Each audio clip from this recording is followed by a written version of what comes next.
It's a trap! Kevin! Shield!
Pintu masuk Eropa itu diawali dari terbebasnya atau terbukanya Andalusia pada masa Bani Umayyah I di Damaskus pada saat Khalifah Al-Walid mendapat surat dari Gubernur Afrika Utara Musa bin Nusair minta izin untuk membuka Andalusia karena saat itu Andalusia sedang di bawah penindasan dan tekanan dari penguasanya sendiri, orang Romawi saat itu. Maka kemudian dapat restu dari Khalifah Damaskus, Musa bin Nusair mengirim panglima yang sangat hebat, Tariq bin Ziyad. Berangkatlah dengan kapal yang begitu hebat sampai di Selat Gibraltar tahun 86 Hijriah. Kemudian akhirnya dihadapkan dengan jumlah pasukan yang enggak seimbang, enggak sebanding. Tariq bin Ziyad punya tekad dan semangat untuk menang. Allah berikan izzah kepada Islam. Kapalnya dibakar sampai pasukannya itu heran. Kenapa engkau membakar kapal? Bagaimana kita akan kembali? Kita tidak akan kembali. Datang ke sini untuk menang atau mati syahid. Pilih. Kalau kita ke belakang, di belakang kita ada laut, kita akan tenggelam. Di hadapan kita ada musuh yang menanti. Allah berikan dua, menang atau mati syahid. Semangat luar biasa hingga akhirnya Allah Subhanahu wa taala memberikan kemenangan kepada Tariq bin Ziyad. Ya luar biasa. Pertanyaannya, apakah Islam datang ke Andalusia Spanyol itu sebagai penjajah kayak Belanda datang ke Indonesia? Enggak. Penduduk Spanyol Andalusia menyambut dengan penuh sukacita kaum muslim. Kemuliaan, akhlak yang begitu indah yang ditampilkan oleh tentara mujahid kaum muslim indah. Hingga akhirnya lama-kelamaan nanti penduduk Spanyol itu mulai mengenal Islam, keindahan Islam, kemudian mereka masuk. Jadi nggak ada paksaan, apalagi jajah menjajah negara, enggak. Karena itu istilah dalam Islam itu bukan penaklukan, pembukaan, pembebasan kota dari berhala menuju cahaya Islam. Dari penindasan manusia menuju ketaatan kepada Allah. Fase yang pertama itu adalah tadi fasenya Tariq bin Ziyad pada saat Gubernur Musa bin Nusair mengutus Tariq untuk membuka Andalusia. Ini fase ini terjadi pada masa Bani Umayyah I masih berkuasa di Suriah, Damaskus. Hingga akhirnya kemudian tergantikan oleh Bani Abbasiyah. Ya, selama 43 tahun itu Bani Umayyah masih mengontrol Andalusia Spanyol. Hingga akhirnya nanti ada 20 gubernur tunduk di bawah Bani Umayyah. Kemudian fase yang ketiga, pada saat lemah dan hancurnya Bani Umayyah sehingga Abdurrahman Ad-Dakhil, Abdurrahman bin Muawiyah, ini salah satu keturunan dari Bani Umayyah, berhasil meloloskan diri dari serangan maut Bani Abbasiyah, berhasil masuk ke Andalusia. Jadi pada fase ketiga ini adalah saat gubernur yang tadi 20 gubernur itu memimpin di bawah perlindungan Bani Umayyah, kemudian saat lemah hancurnya Bani Umayyah maka mereka membuat kerajaan-kerajaan kecil. Jadi di Andalusia itu Sudah ada dinasti-dinasti atau kerajaan-kerajaan kecil yang awalnya itu ada tunduk di bawah Bani Umayyah I.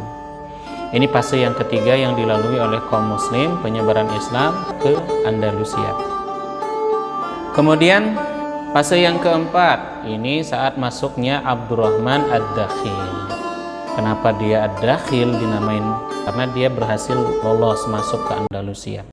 Hingga akhirnya Abdurrahman Ad-Dakhil ini ingin menyatukan kaum muslim yang terpecah-pecah. Dia ingin mengambil kekuasaan yang dahulu dibangun oleh moyangnya, oleh keturunannya, Bani Umayyah I. Luar biasa, Abdurrahman Ad-Dakhil adalah pemimpin hebat, memiliki dermawan, orang berilmu, pemberani, punya visi misi yang kuat, hingga akhirnya berhasil menyatukan kaum muslim di bawah kekuasaannya. Ini hebat. Menyatukan kaum muslim yang terpecah belah itu bukan pekerjaan mudah, tapi Abdurrahman Ad-Dakhil mampu melakukan itu hingga terbangunlah, berdirilah Bani Umayyah II di Andalusia dengan khalifah pertama Abdurrahman Ad-Dakhil. Maka mulai masuk keempat fase kekhalifahan yang terbentang luas dan hebat, berhasil memimpin kaum muslim saat itu. Kemudian masuk ke fase yang kelima, ini fase menjelang akhir masa habisnya Islam di Andalusia Spanyol.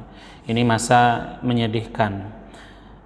Sebelumnya kembali ke Abdurrahman Ad-Dakhil pada fase yang keempat saat Muslim dipimpin oleh para khalifah yang kuat.